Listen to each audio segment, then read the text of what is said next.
Welcome to the Southern Report. Once again, thank you for giving me your time and the privilege of that. It's so much appreciated. You know, I say this every time. You know that when I say I'm bringing on great guests, and I am bringing on another great guest who actually is someone that I do personally know. So that makes it even more special. What also I get excited about is when people are creative, when they write things, create film, etc., whatever way the creative route that they go down. And my next guest, Arthur Green, is an author. And I had the privilege to review a particular book that we will start off with, which he wrote in 2011. We talk about when people are ahead of the curve, not because they're being clever, because they're anointed to write something that starts to raise alarm bells. And that is why we're going to have this discussion, amongst other things, to say, where are we at? How do we get here as a country here in the UK? Arthur, lovely to see you. How are you? I'm very well, thank you. And sitting here in not so sunny Cornwall, recovering from the damage from the recent storm, which is quite extensive actually across the county. Right. Do you want to? Are there a lot of trees down, etc.? Oh, a lot of trees. Yeah, it's been quite devastated. Some comparisons have been made to the storm, Michael Fisher's storm of 1987, but it's not quite as bad as that. But well, people don't tend to report what goes on in Cornwall that much, really. But there we are. Is that the report when Sevenoaks went from Sevenoak down to One Oak? Is that what? Well, pretty much. Well, on Box Hill in Surrey, there was a fantastic skyline. I had friends who lived there, and after I visited after the storm, and the skyline was wrecked. There were no trees; they'd all gone. I think it was more than 1 million trees were down, or something like that. It was very, very hundreds and hundreds of trees have been across roads. I mean, the lizard has been cut off by trees across the road. And some people down here are still without water, but that's not reported so much. They're focusing on Kent and the home counties, which is more politically sensitive, I guess, because it's closer to London. But anyway. Well, you raise an important thing. You raise an important thing there because of how our press focuses. It's London central, London centric. And for American viewers, I just encourage you to get a map of the UK out and look at the bottom, turn left. It's this leg that goes out to the left, and it's the incredible and wonderful part of this country, which is called Cornwall. But Arthur, thank you for that. Let's get straight into this. This is my own personal copy of your book that you wrote in 2011. You gave me this in 2019, and I just want to read what you wrote in here. To mark with every blessing, Arthur Green, 10th of February 2019, Dorchester. And I remember that meeting very well. And as I said in my opening before bringing you on, you wrote this book. You wrote this book in 2011, and I went on then, as I was asked to do. That doesn't happen now, but I was on that radio station over here, within the definition of Christian radio station, as they like to think, Premier Christian Radio. And I was on there, as I used to go on there, reviewing things. And I was on there to review this book, which absolutely struck me so much. And the reason being is because I just thought, hold on a minute, he's explaining things that I am trying to find words for. And there was a phrase I said, I didn't leave the church left me. Yeah. And you began to explain this. So, Arthur, what was your motivation, without it being obvious, what was your motivation in writing this fantastic book? Well, at the time when I started to write it, by the way, it took 13 years to write. I was quite puzzled at what I was being taught in church. Now, I was raised as a Catholic. When I went to a Catholic grammar school, I was taught by priests until I was 18. And then I went to university, and I pretty much became an atheist, evolutionist sort of thing. And it took me decades to get out of that mindset. And one of the things when I came back to faith when I was 40 was the fact that when I went into a Church of England church, the preaching, the actual doctrine didn't seem to me to be very solid. Excuse me. And so I thought I started to look into it. And I realized that there were many influences on the church and society as a whole, which people weren't taking notice of, which partially explained where we were at. Because where we were at the time, and we're talking now back in the 90s and the early 2000s, the fact is, nobody really understands why we're in the postmodern world. And that's what threw me. And when in the postmodern world, if you try to nail down true meaning, you can't, because the modern worldview is based on emotion. Facts don't matter. Your truth is not my truth, and we actually invent a God that is more to our liking, a God that likes what we like and hates what we hate, and it is in fact an idol. And I found that was permeating what I was hearing. So I set out to write When Fables Fall, because I could see that the impact of evolution on the church is what was causing this. Now, if I may quote Pastor Joseph Ton, he was pastor of the largest church in Romania during the Ceausescu regime, and he eventually emigrated to America. But he said, and I'm going to pull up so I quote him exactly. So I'll, here we are, yes. This was in New Life in April 15, 1982. I'm quoting now, I came to the conclusion that there are two factors which destroyed Christianity in Western Europe. One was the theory of evolution, the other, liberal theology. Liberal theology is just evolution applied to the Bible and our faith. And that's what that was really what I was thinking, but I didn't put it so succinctly as Joseph Tone did. That came to me later. I found that later. But that was what was bothering me, you see. And then the thing is, excuse me again, a heresy is a belief that's incompatible with something, in this case, a Christian faith. And so we have a Christian heresy is a belief that is incompatible with Christian theology. Now, I just want to talk about liberalism, which Joseph Tone mentioned. Liberalism is not taking the beliefs of Christianity or the doctrines very seriously and rendering the Bible into a book of metaphors, which is what I was discovering when I started to write When Fables Fall. And these metaphors have no historical reality. So the Bible now is disconnected from history. So therefore, the prophetic content of the Bible, which has been shown to have been fulfilled in history many times over, the prophetic content is disconnected with history. And by doing that, you can't say it's prophecy because there's no historical fulfillment. You've disconnected it from real history. And that's one of the trends. And it was quite shocking when I found that out. And by doing that, that destroys the foundations of Christianity, because we have creation, we have the advent of Christ, we have all the things in between, we have the resurrection, the deity of Christ, the God who works miracles. And the consequences from disconnecting yourself from all of that are quite serious. And the first thing is that Christianity is more about following Jesus than beliefs about Jesus. In other words, social gospel. You look after people, your heart's on your sleeve, you're very left wing, but you're not actually believing who Jesus is and what he stands for.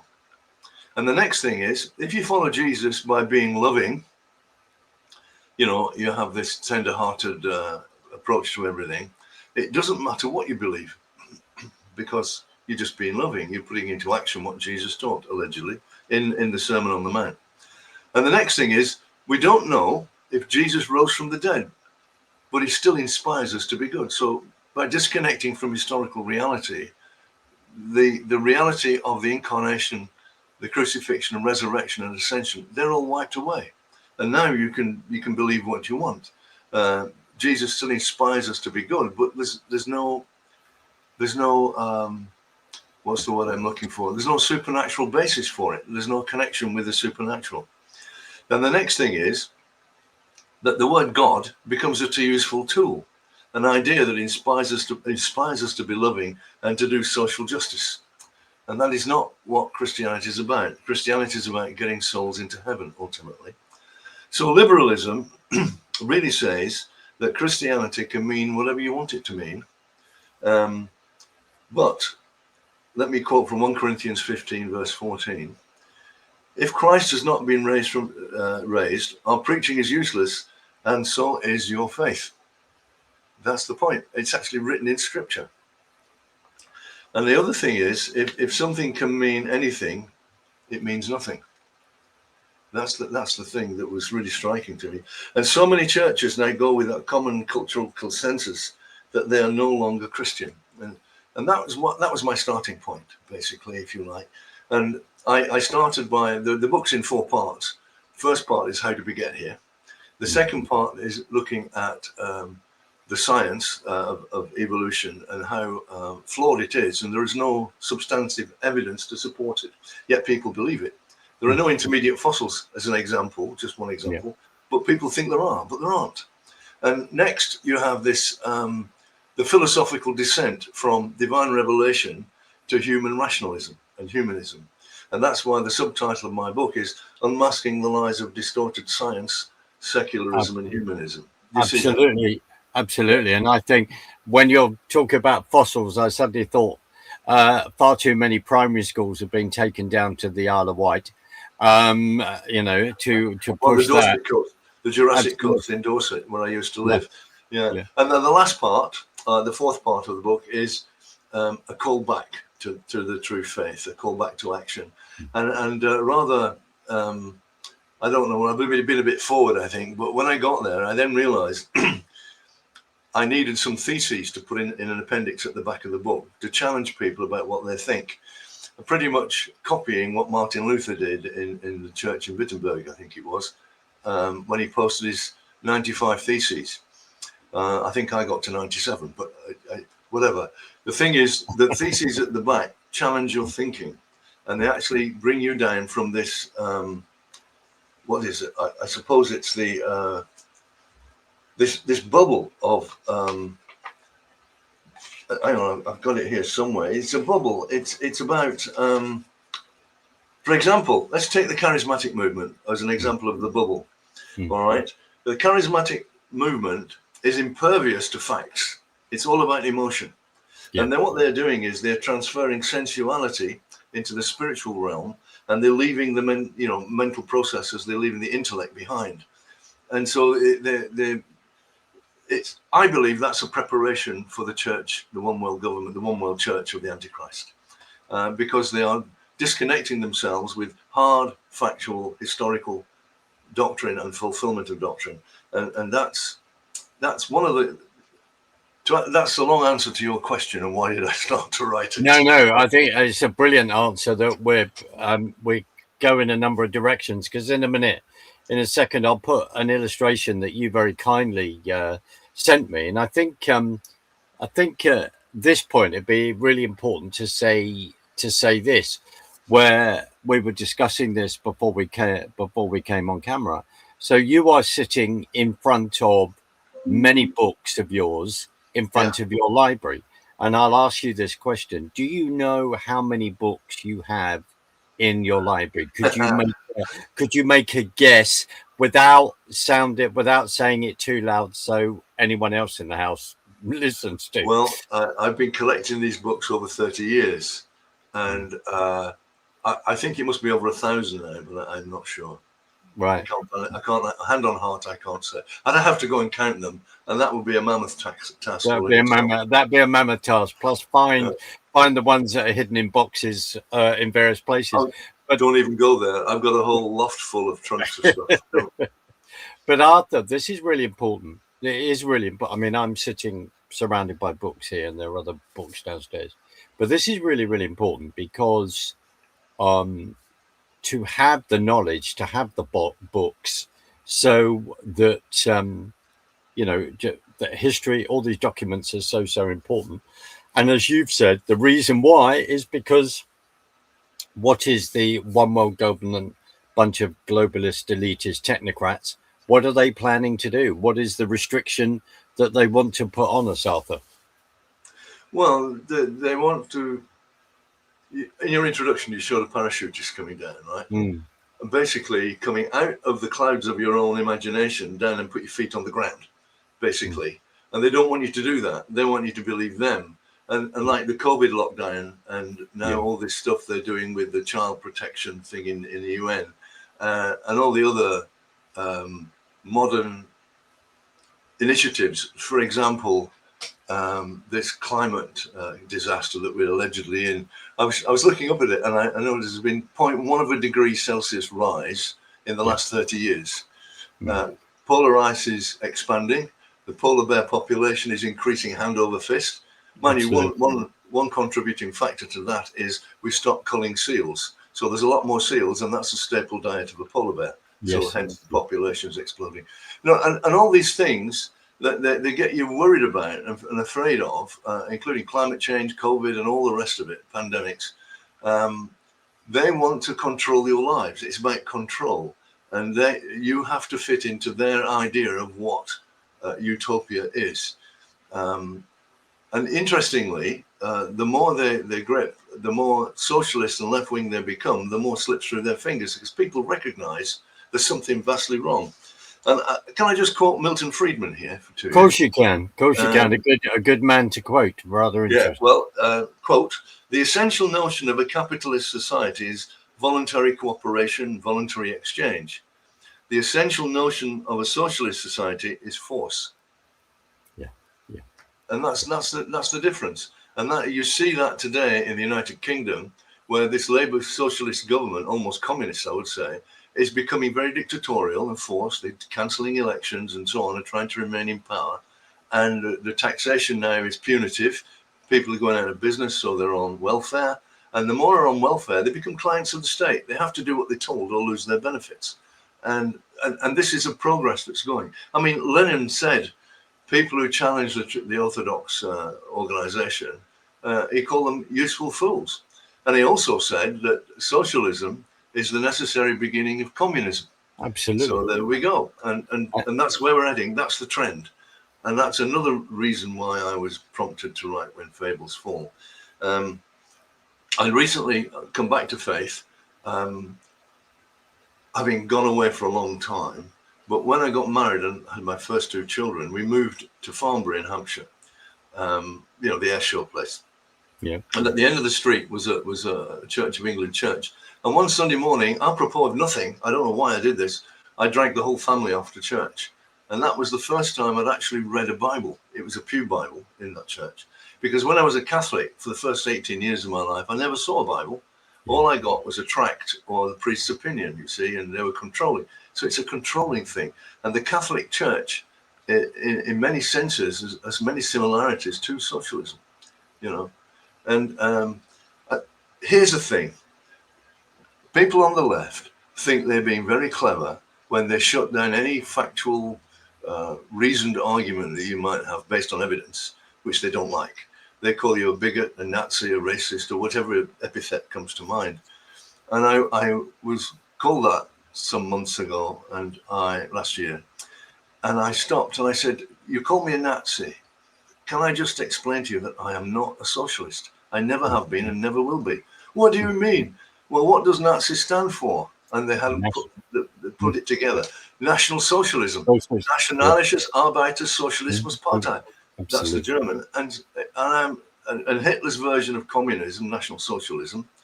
And then you look around the world, excuse me, and I've got a sty in my eye, sorry. You've got evidences of application of a godless atheistic socialism. You've gone away from the source of all moral compasses. And you look at what happens. I mean, I was in Eastern Europe doing missionary work, and everybody, before the fall of the Berlin Wall. I'm sorry, before Berlin Berlin Wall. Wall. Yeah. And people were queuing up for such basic staples as bread. They were queuing up for bread and any kind of food to feed their family. And I've since done a lot of work in Ukraine, and I was there in the second year of the war. I went out to see my friends because I had a lot of friends, and I taught a lot of people down in the Donbass region, in the Luhansk and Donetsk, where Russia now is trying to claim it all. And I don't know where all my friends are. I know many of them have been killed already. But anyway, I went out there and I was looking at it again, and the legacy of communism in all the satellite states of Russia, such as Armenia, Ukraine, and so on. I was once doing ministry work in Armenia, and I was invited to a dinner where I was the guest of honor in a house of a man called Zuri Balayan, a friend of mine. He's very ill now. He's very old. But at the time, he was originally a physician, and he did 10 years medical mission out in the Kamchatka Peninsula in a yak's hide tent, would you believe? And then he became a politician, and he was a member of the Supreme Soviet of Armenia. And then he became an Olympic athlete. I think it was weightlifting. He's a formidable person to look at, I can assure you. And he looked a bit like Stalin, you know, with those brows and those eyes like gun barrels looking at you. And then eventually he became a journalist, which is where I met him. He was a journalist. And what you might not realize is in the Russian style, the guest of honor sits on one side of a long table. The head sits at one end, his wife or the co-head sits at the other end, and all the other guests are on that side. And so they're all looking at you and you're looking at them. So everybody can have a conversation with you. So you're on your own looking at all these people. And then we were discussing the state of Armenia at the time. And it just recently come out from underneath Russian control. Interestingly, we were talking about initiative, and Zuri was actually complaining that, you know, people in a block of flats, if the doorpost fell down on the ground, people wouldn't do anything about it. They just step over it, waiting for them to do something, you know, the government, which is the communist mentality. You know, decisions go up, you know, well, problems go up, decisions come down. So anyway, they were talking about that and talking about the lack of initiative. And I made a comment that after 70 years of communism, there's no initiative in the population left. And a man cannot bequeath to his descendants what he does not possess. And if the nation has no initiative, then that has to come from somewhere else. And that's going to come from foreign missionaries coming in and reteaching the Bible and reinvigorating faith in Armenia. And I know the Orthodox Church was still there, but the Armenian Apostolic Church, it's equivalent to the Russian Orthodox. But the fact of the matter is, they are pretty much like the Catholic Church. They are rogue. They think the church is the gatekeeper to your salvation, not understanding and having a relationship with Jesus Christ. It's very formalistic, ritualistic, formal, and it doesn't really do much. But it has a control on the population. And Zuri's father was an Orthodox priest, and he was shot by Stalin, and his mother went into a gulag. And so he understood communism very, very well. And he was talking to me about it. And one thing that I've come to understand about people who are affected by these deep movements in society and in history, they don't realize just what a slippery slope they're on and how evil it's going to become. And this goes back a long way. This goes back to the 13th century, this trend. Did you realize? It's very deep laid roots here. You start off with Thomas Aquinas, a Catholic monk. Yeah. And he introduced what he called a parallel version of natural philosophy to go alongside biblical revelation. And he thought that human endeavor could be parallel to the Bible and complement each other. A worthy aim, actually, but it didn't work out like that. And basically what he ended up doing, although he didn't realize it, was introduce humanism into the church. And when you look at that, and when you go down history through all the philosophers, let me just pull this up. There we are. The sequence is Thomas Aquinas, 1225 to 1274, the autonomous intellect, humanism. He proposed that everything was fallen except the intellect. So man's thoughts were the equivalent of scripture. they were unfallen, they were perfect. And that brings in humanism, because that then means you can go back to the Greek philosophers like Protagoras of Abdera, who lived about 500 BC approximately, and he said that man is the measure of all things, of those that they are, and of those that are not, that they are not. That's the full quotation. And if you just stop at the first bit, man is the measure of all things, that's the basis of humanism. But people stop there and they don't read the rest of it, that man is the arbiter of the existence of things. In other words, man replaces God. And this is what Thomas Aquinas unleashed unwittingly into the church, into the West. And then as you come down to the 18th century, Immanuel Kant, he was talking about determinism versus human freedom. Because once you start going away from God, you have causal determinism, like billiard balls careening around, one knocking the other. And so you don't have any free will. And then as a response against that, you've got Rousseau, Jean-Jacques Rousseau, also in the 18th century. And the idea was that he was, because we'd gone away from God and we were replacing God by humanism, basically what you had was, if I may go back to Francis Schaeffer for a moment, he had this idea of two stories. In the upper story was God, grace, particular principles. And in the bottom story was human beings, not principles, but particulars and history and so on. But it was the grace of God that empowered human beings down below to rise above just basic animal brutality.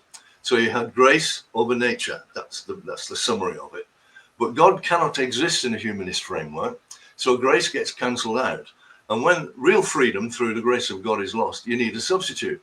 And the humanist solution, therefore, was to put grace in the upper story. So it's freedom over nature now, which is a devil's bargain. But that was what Rousseau was trying to do, is replacing things with this idea of absolute freedom, autonomous freedom, which you can't get because you're always dependent on other people. You have relationships. You cannot be autonomous. Anyway, moving on, again in the 18th century, you've got Hegel, Georg Wilhelm Friedrich Hegel. And he was from the 18th to the 19th century. And we have from that Hegelian synthesis, which means you lose meaning. And basically what he's saying is, if you have statement A, that's the thesis. And then you have statement A dash, that's the antithesis, the opposite of A. And you're saying and that's the way we've always been able to understand things, thesis, antithesis, and we get an understanding of what's right and wrong. But what he said was, he said the true meaning is not the thesis or the antithesis, it's somewhere in the middle. It's a synthesis of two opposites. So you have now what we call Hegelian synthesis. And basically, if you get that A dash, you get B in the middle, that's the new thesis. And then you get B dash, which is a new antithesis. And the truth is somewhere in between there. We'll call that C. Then you get C dash and so on. And the process goes on. Eventually, you lose all kind of meaning. And whereas philosophy used to be discussing the real things in life, nowadays they tend to be discussing the meaning of words because they can't be sure, because Hegel's taken that away from them. And this has gone out into society. And then you come down to the 19th century, Ludwig Wittgenstein. If you remember the Monty Python song, Wittgenstein was a beery swine and all that stuff. Yeah, Basically, that's how they remembered all their philosophers for their exams at Cambridge. Anyway, this was a search for meaning. He said that words don't have actual meaning. This is the inheriting Hegel's loss of meaning. He said they don't have meaning. What they have is rules, like the pieces in a chess. They have rules and they follow rules. And so you can search for meaning by looking at the rules that determine the relationship of words. And so that's why modern philosophy is all about what do words actually mean.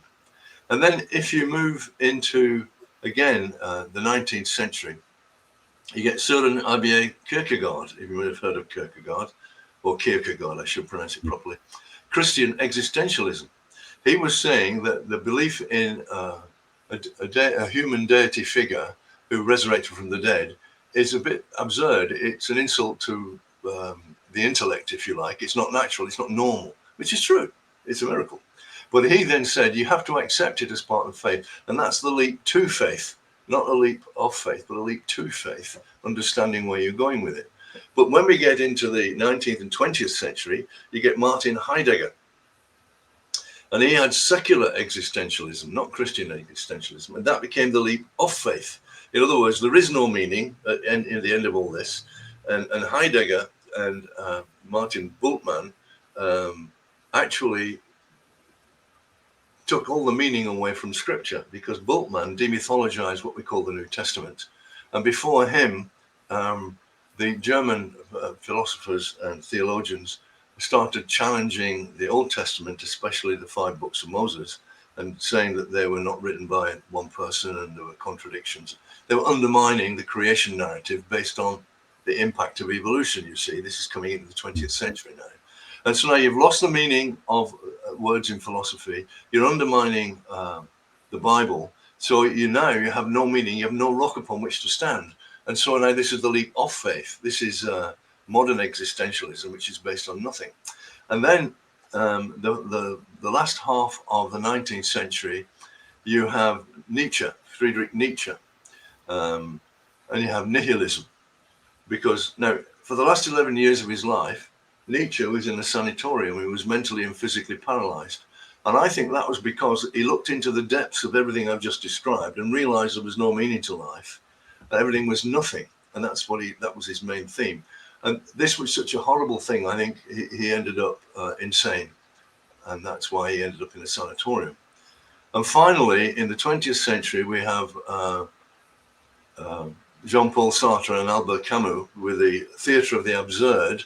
This is in the 1950s and 60s, where they would accept everything that I've just talked about, and then they would actually make a play about it. And what they would do in this play, in the theatre of the absurd, they would leap off the stage and smack somebody across the face really hard, somebody who wasn't expecting it, a random member of the audience, and say, it doesn't matter, you can't complain because there is nothing. It's all nothingness.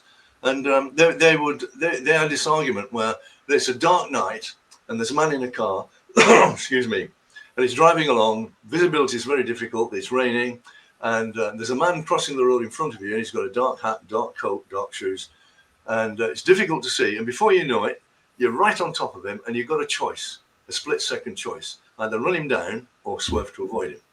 And what they're saying is, it doesn't matter which choice you make because it validates who you are. That was their argument.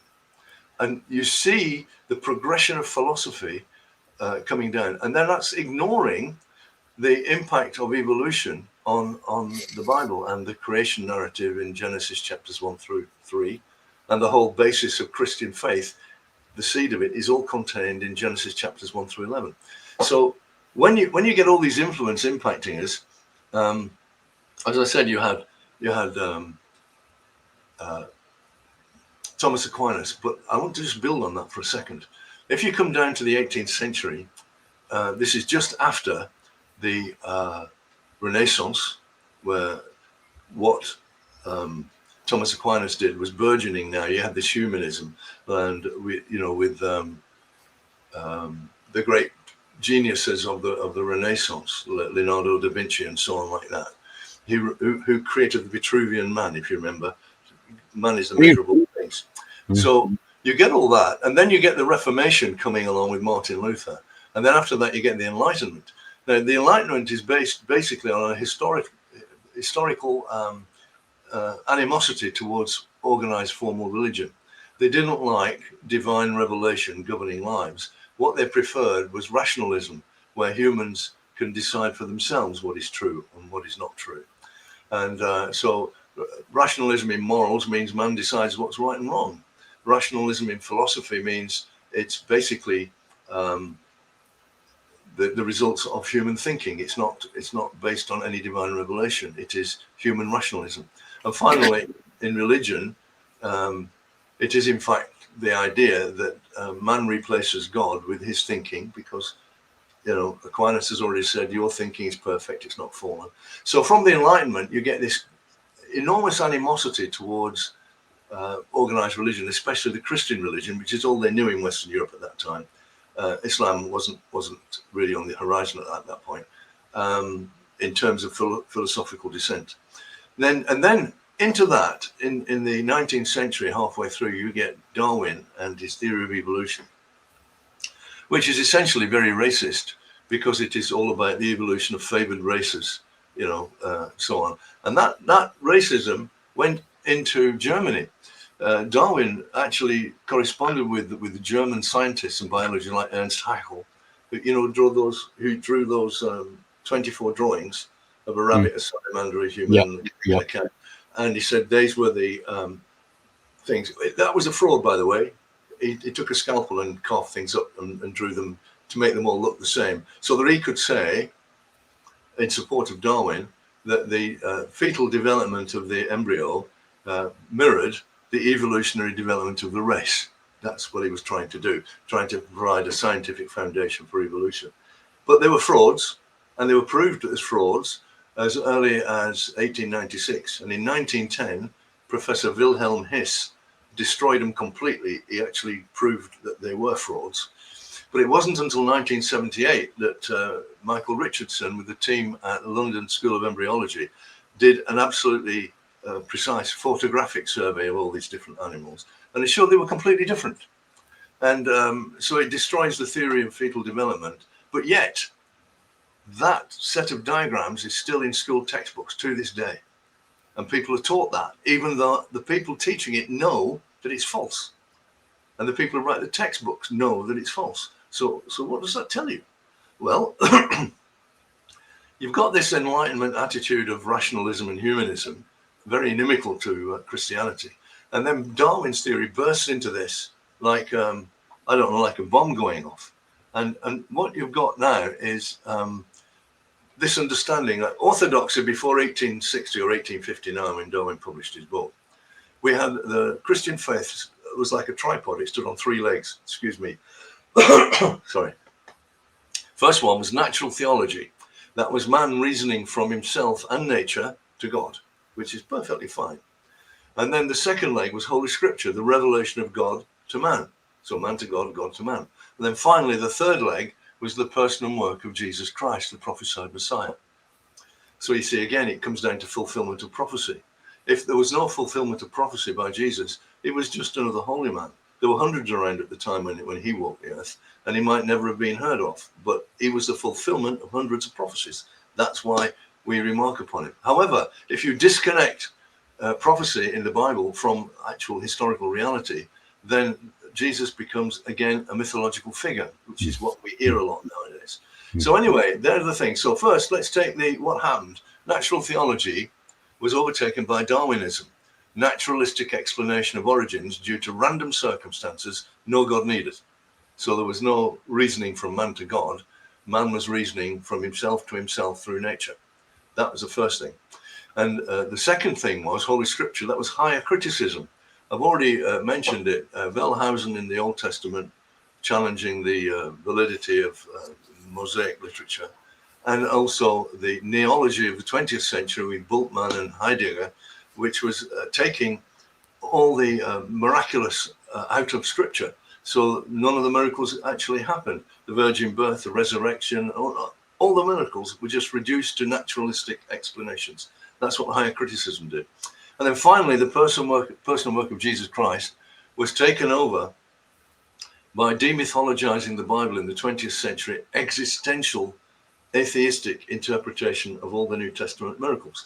So as you can see, the descent from orthodoxy to modern postmodernism, I should say, was underpinned by centuries of development of thought and people trying to escape the reality of a transcendent God who actually created the universe and to whom we are responsible for our behavior and our thoughts and our relationships. So that's how we got there, you see, and finding my way through all of that took several years, as you can imagine. And that was just the first one part of the book. As I've said, it's in 4 parts. And the other part was then looking at the science of evolution. If it was so powerful to take away our scripture and our divine revelation and to make Christ into a mythological figure, what was behind it? So that was, I think, that the first part was how we got here. The second part was the science. The third part was the philosophy. So I'm a bit out of sync here. Going back to the second part and the science, I looked at this and I found that I'm going to try and find a note I made about some things a long time ago. One of the things is they say that we need deep time, right? We need deep time. Well, one of the things I did when I was at university, I did physics and a lot of mathematics. So I started to work out, it's very simple arithmetic, actually, anybody can do it. If you say the Earth is 4.5 billion years old, or 4.32, I think is the latest consensus in National Geographic, and you look at that, you say, okay. And then there's a biologist who did an example, starting with a single-celled amoeba, how many steps would it take to produce a human being? And he worked out it would take 10 to the power 17 steps.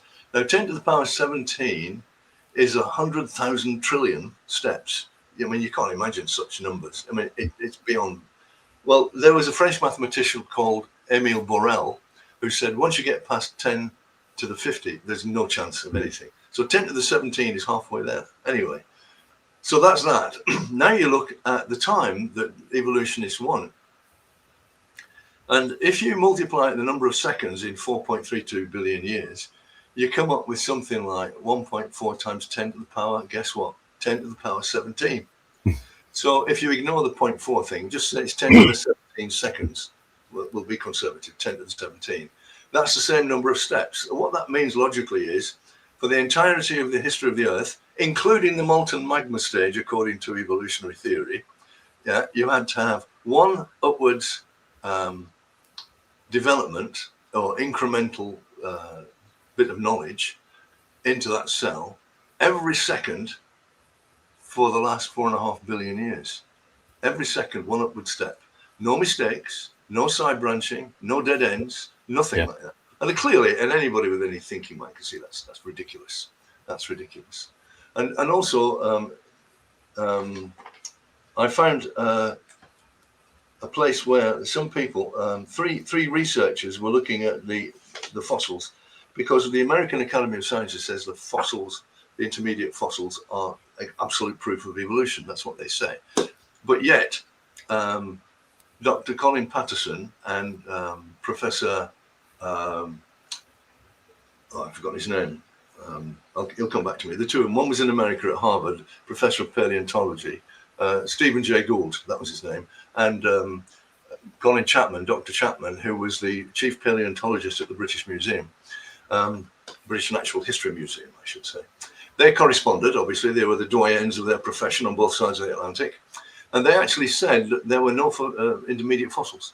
There were literally one handful of fossils which had been so damaged by erosion or weather or whatever, you couldn't tell what they were. So there are no intermediate fossils.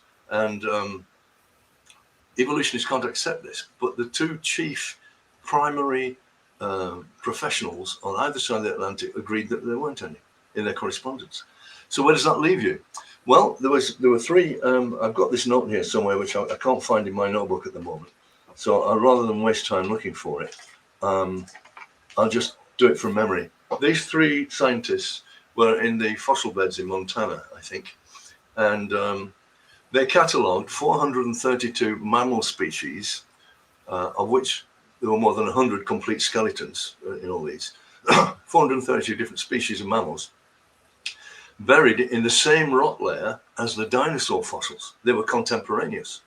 Right. And 432 is almost as many as the dinosaur species. It's almost equal, you see. And so where does that leave us?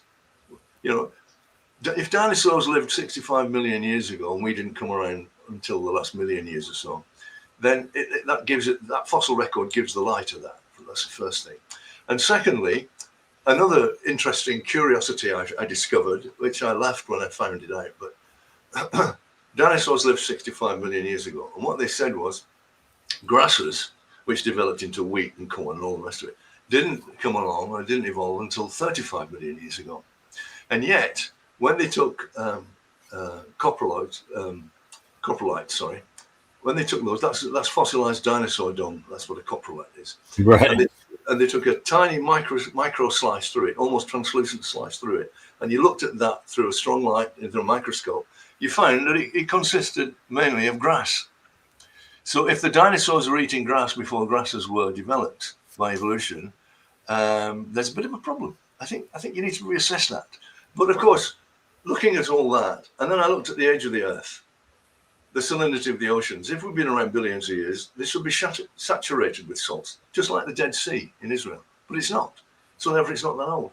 I think it was Sir William Herschel did the first, the astronomer, in the 18th century, who did the first estimate, and he reckoned something like 60 million years, not the billions that evolution needs, the deep time, but a lot less. And then Sir John Joly, he invented radiography in medicine. He did another one, and he said it was something like even less than that, less than half that. And then there were some other people who took an estimate of how much sediment was going into the seas, the oceans, from runoff and so on. And they could only estimate that from what they measured coming out of the Mousa River. And then, of course, on top of that, which is unmeasurable, there's catastrophic floods sweeping a load of stuff into the ocean. But anyway, they reckoned it was probably about 10 million years or something like that. But in fact, when they looked at it, they were taking the most favorable conditions to evolution that they could possibly have in their theoretical model. If you come back down to more normal stuff and not so extreme, then the age of the Earth can take any age, including the biblical age of 6,000 to 10,000 years. So as I was going through all this, when I was writing When Fables Fall, which is primarily aimed at evolution, that's the fable that people believe, it's falling. And since I wrote my book, many more people have come out with critiques of evolution. For example, the Swedish biologist Søren Levertrup, he said that Darwin's theory had been falsified so many times, why is it not being discarded? And the answer is, it's the intellectuals that go back to Sir Thomas Huxley and Sir Charles Lyell. Huxley and Lyell. Lyell was the geologist, he's known as the father of modern geology, and Huxley was known as Darwin's bulldog. Yeah, they were both atheists, and they corresponded with Darwin, and they actually helped him to rush him into print with his Origin of Species. And because of that, they rushed into print. There were 6,000 corrections needed on the second edition. 6,000 corrections. wow. And that includes all the typographical errors and so on. But anyway, that's the truth. But they corresponded, and they actually said, when we finished disassembling or destroying Christianity, what shall we replace it with? Our satanic religion or whatever it was? And so there you go. The whole thing about evolution is it's demonic. It's got a supernatural origin to try and destroy the faith of the faithful. That faith once delivered to all of us by our forefathers. So that's one aspect. And I just like quickly to just look at Marxism just for a second. You see, before you go into that, sorry, I just want to make a statement that when you talk about Huxley, let's just remember Julian and Aldous Huxley. Oh, yes. They are related. And the grandson, Julian Huxley, is the grandson of Thomas. Absolutely. And he was also an atheist and an evolutionist, and he was in charge of UNESCO for quite a few years back. Absolutely. And then we remember, and then we've got to look at Brave New World. All of this. Sorry, we've got about 7 minutes, but let Karl Marx. This is really, really important. Let's get into that. It's brilliant. Thank you, Arthur. Yeah. So switching focus just for a minute, having gone down that road, switching focus, coming back to political ideology, not just theology or philosophy. Marx invented this. Well, Marx did this dialectic. Now, in the process of writing his Communist Manifesto and Das Kapital, it was actually, believe it or not, in correspondence with Charles Darwin. And he accredited Darwin with the inspiration for his class struggles, the survival of the fittest and all that. But the thing is, one thing that's noted about about Marx's writings is what he doesn't like, he denigrates, and what he does like, he elevates. So he's only going off what he likes, his own personal understanding of what ought to be. You see, that's what he's doing. Now,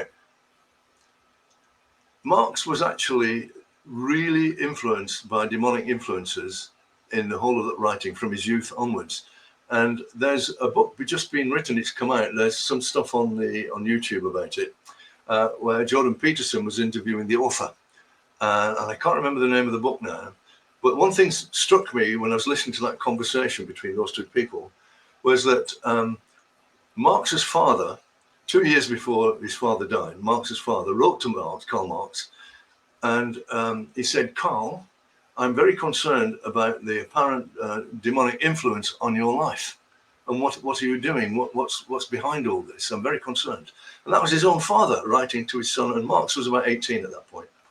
And later on, Marx actually wrote a play praising Satan. And the name of the play was Emmanuel backwards. I can't pronounce it backwards, but it was Emmanuel backwards. So it's inverting the Christian gospel. And so the point I'm making is the roots of evolution, which when applied to the Bible produce liberal theology, and the roots of Marxism, when applied to the body politic, results in socialism and communism and so on, both have demonic origins.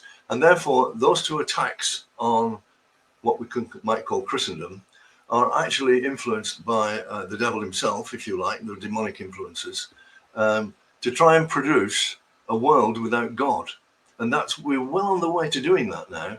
The influence starting back in the 13th century with Aquinas and the way it's all worked down. And now in the 19th, 20th centuries, the devil has said, we've gone far enough. And now I can introduce Marxism. I can introduce evolution, and that will destroy everything. And that's not far off. It has pretty much destroyed the church at large. And not only that, if you look at the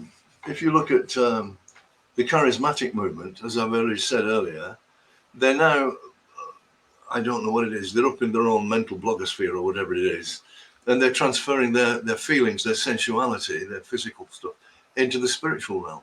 They're translating the phenomenal into the noumenal, which you can't do.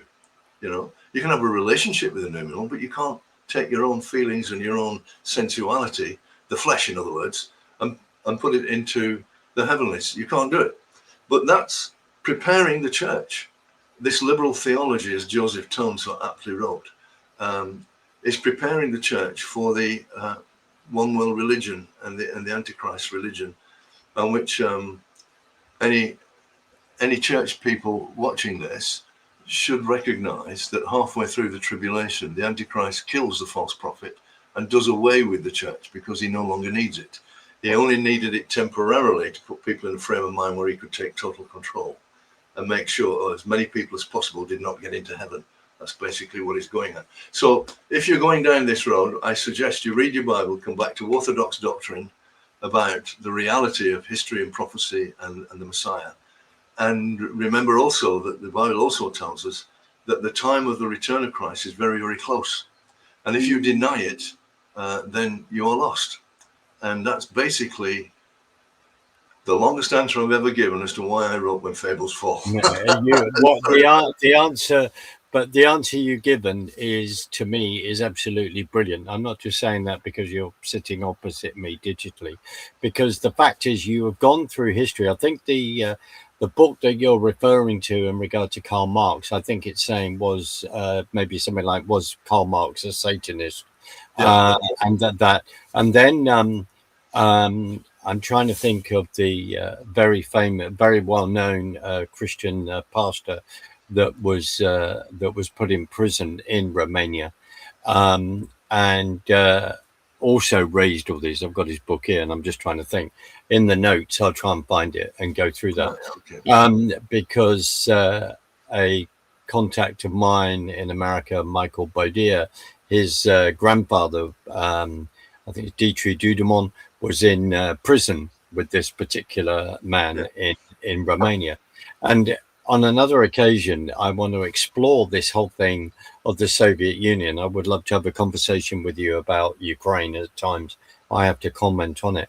But the thing is, what you've just laid out to me, and this is why we talk about books, why we need the knowledge, is that you have gone through the various philosophers over the last three centuries, and to look at who has been influencing who.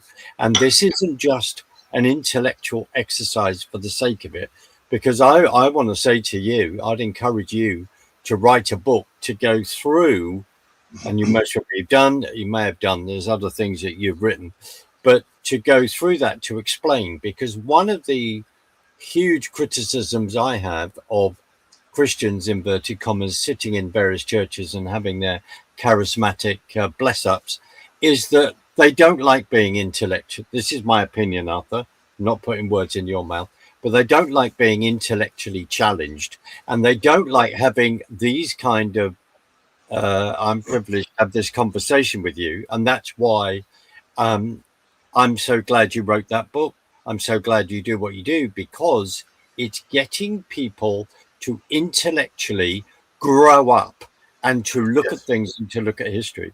Now we're nearly at the end, but I want to give you the last couple of minutes, and also to say, where can people find you, listen to you?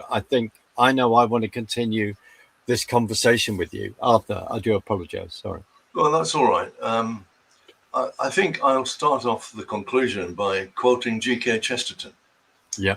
And he said, when a man ceases to believe in God, he doesn't believe in nothing, he believes anything. Yeah. And Yeah. that's where we are. That people believe anything. They don't use their mind. They leave it at the doorstep when they enter the church. And that's why there's some of them, they're just simply going off their feelings. And as I said, I have a short PowerPoint which looks at the postmodern mindset, even of church people, and how modern influences, all those philosophies and movements that I've described, how they prevent the truth of the gospel and the divine revelation from God to man getting through to the mind of modern mankind. And I think it would be, as I've said, if we continue after this, and Yeah. I can show you that, and then you can decide what you'd like to do. But it's a very visual. It explains everything in a simple way. Basically, the postmodern bubble is around the brain.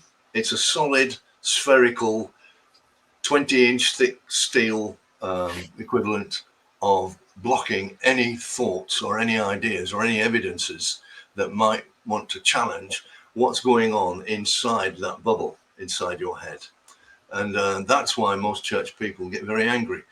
It's been pointed out to me, I can't remember who said it now, but I think many people have said this, that no amount of evidence will change the mind of somebody who is wedded to their particular ideology, their emotionalism. If you're emotionally wedded to something, evidence cannot affect that. It will bounce off. And that's basically where I started from when I started looking at the postmodern bubble, the mindset. So we are where we are. I don't think there's a way back, to be honest with you. I think what we're seeing is a fulfillment of prophecy. Again, you need to connect to history. I think what we're seeing is the fulfillment of prophecy in the sense that many things geopolitically are coming into place, which will